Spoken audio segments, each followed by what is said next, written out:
right, guys. Hi, Ethan here with Standing Stone Kennels, and I've got with me today Bob with Lone Duck Outfitters and Kennels. What's up, buddy? How's it going? Glad you're here. We are actually, like he said, here. We're in New York right now, and we came up as we've been talking about. Everybody's getting pretty excited about this. We have a new little lab puppy. Yeah, buddy. Ooh. And what better time than now to talk all about labs? Kat and I've been up here. We got the opportunity to watch some dog training and some absolutely fantastic dog training over the last couple days. And, you know, it really brought me to the question of, you know, Bob, why labs for you? Man, how do I count the ways, right? I understand this. They're such a special animal to me. Like, for one, my first dog I ever owned and had as a family was a chocolate lab. That's awesome. Near and dear to my heart. Shout out to old Nelson. Nelson, his name is Nelson? Oh, yeah. I love that. He was so good. He was great with kids. He was great with neighbors. He would play with us. He would, pull us around on the sled in the wintertime, tow us around in the summertime on the tubes and in the lake, and just quintessential family dog. Sometimes he wasn't too smart. Sometimes you were like, dang, I think he knows how to open up a door. Like, he just is a cool animal, and it fed this passion of mine for training dogs and the Labrador itself.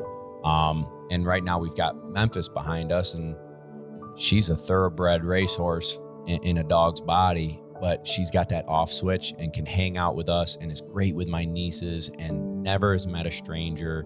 And it's that family dynamic that they bring to the table. They've got the work ethic and work mentality, but man, when it comes to being a family dog, it's tough to beat. Yeah. And with that family aspect of things really comes in versatility, because ultimately these guys are work dogs, right? Absolutely. I mean, not 100% work dogs only, but they do have a job, which is to duck hunt, to retrieve, to play the games. Sure. Trials, tests, whatever it may be.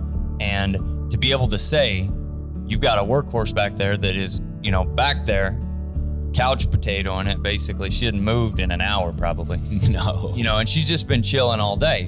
That level of family side and work dog side says versatility. Absolutely. And then with versatility in mind, kind of like a short hair, I love hunting over them for pheasants.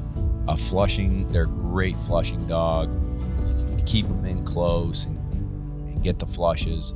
They've got a nice nose on them. They don't have the endurance that short hairs have. Sure. But they'll still go out and hunt for several hours, get their water breaks, cool down a little bit. They can still put out the work. It's just maybe not 25 miles a day. It's more like and I mean, I'm sure there's someone on here that's going to be like, nah, my lab goes 25 miles. There's always that guy, right? But and then duck hunting. I mean, the marking ability, their eyesight, their nose, everything about them work-wise is really, really fun. And they like to do the work. This is in general. I mean, there's always the exception to the rule, right? Absolutely. But most labs are happy to work with. And I love that about them too. They're a team player, man. Absolutely. Absolutely. So the other thing that I could see when watching these dogs over the last few days, because we spent a lot of time looking at short hairs, so this is a different ball game. We got the opportunity to work some with SPRIG. Everybody got to see that. And if you haven't seen SPRIG series, you should definitely be taking a look at the playlist section. You can watch all of that boys' videos on there. But we wanted to try something just a little different. So we're moving from the British side to the American side so we can cover our bases, right? I think it's sweet. When we look at these Labradors, though, all the way around, it's impressive to see the athleticism. Thanks, man. They are athletes. Absolutely. and a different kind of athlete.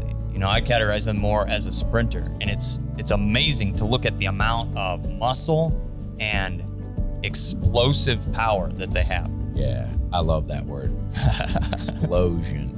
Explosion. They're sitting there, they have to be steady, and as soon as you say their name, wow, gone. And that desire, determination, drive, intensity, all bottles right up until they hear their name, and wow, You couldn't see it. oh, it's unbelievable. I can love see watching them kick up dirt, bud. And we got the opportunity to watch, I mean, I think it was Brew, right? A young male. Brew, he takes off. He's, dead, sitting. He gets a little mark, and we're shooting some cool stuff here, but it's an easy mark for him, no doubt. Sure. But he hits that. It was like 3 bounds watching this. He's like, I don't know, what were you, probably 15, 20 yards from the water? Sure. And it seemed like he covered it in 3, just boom, boom, boom. And then he hit that water so hard that there's no way that he doesn't have water coming out every orifice of his body. Just like pressure wash his entire body coming into that thing.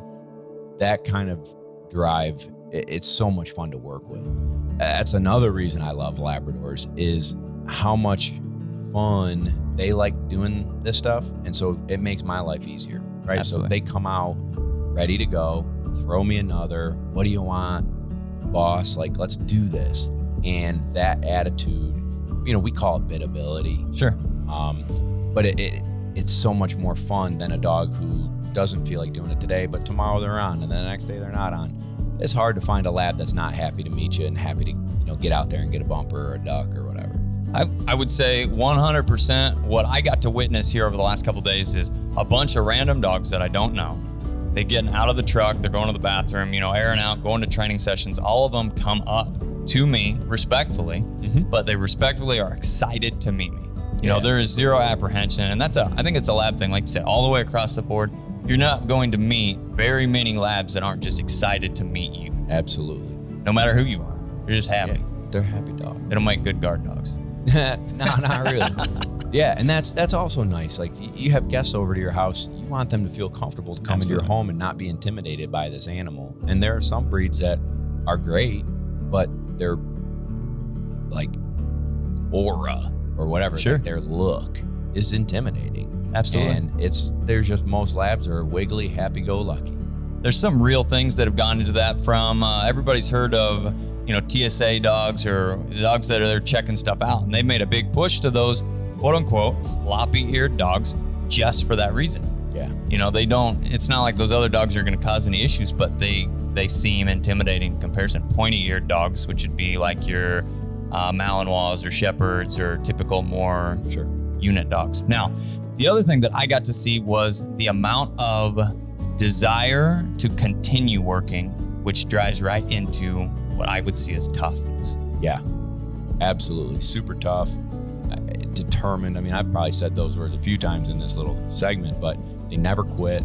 They want more, and that really plays a part in New York in January when you shoot that last duck and they're cold and they are tired and they've got to get in that icy river or Lake Ontario and push the pace and get that duck.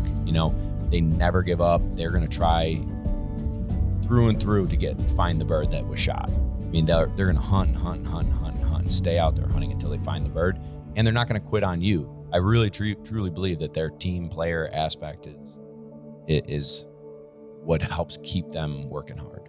Well, I got to witness that firsthand with Quinn, little dog you had out here, right? Yep. So we did, you said it was, you were doing T-pattern stuff. Yep. But every single time she runs out, every single time, blows off the line, she's tearing, throwing dirt, getting out there, and she comes back, she spins right around, she's pot focus, ready to do that next one. And, that's all things that have to be in them genetically. Not all labs, like all dogs, not all labs are created equal, but a lot of them are good. And you've got to be able to continue to bring those things out from a training standpoint. But it was very, very cool. It was very, very cool to watch the amount of toughness mentally and physically she had and desire to work through that training session. Yeah, and when they're challenged, they don't quit. They will work with you to get through the challenging training or scenario that's in front of them, and they're gonna persevere and figure it out, and you guys are gonna grow and develop and build these blocks of training. So yeah, overall, man, I think a Labrador Retriever, with how versatile you can hunt them, their loyalty, their family dynamic, their athleticism, I think they're handsome, good looking dogs too. I mean, no doubt, just tough to beat. No doubt. And I don't know, they've been the number one dog in America for like 20 years running or something. There's a reason why. They're just good dogs. Absolutely. Well, guys, there you have it. All of the reasons why you too can love Labradors. We've had a blast being out here with Bob. Thank you for having us. Glad you came, buddy. And we want you guys to not only check out the little series that we're going to be starting with this new puppy. All of that is going to be announced very soon. But check out Bob's stuff. He's got a podcast. He's got a YouTube channel where they're going to start putting a lot of cool videos up there, doing the retriever aspect of things in much more detail than we ever have had the opportunity to do. Guys, I'm the guy with the pink gun. I'm Bob from Lone Duck. We appreciate you watching, and we will see you in the next video.